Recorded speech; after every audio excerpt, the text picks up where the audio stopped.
So nowhere has Jesus ever claimed to be God. Nowhere. Not only that, he actually says the opposite. Of John chapter 6, 17 verse 3, he says, so they may have eternal life and know you, the one true God, and Jesus whom you sent. He's speaking to the Father. So who's the one true God? Jesus or the Father? Good. From what scriptures say. I can open it to you if you don't believe me. So yeah, John chapter 17 verse 3, yeah? It's not something I'm making up. So John 17:3 clearly says that. When someone came to him and said, oh good master, what must I do to gain eternal life? Do you know this script? Okay, he says, why do you call me good?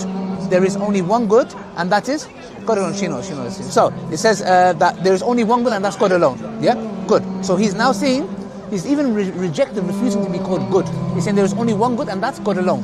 Yes? Not only that, in another part of the scripture, I can't remember the verse, he says, I am going to my Father and your Father, to my God and your God. If he's God, how can God have a God?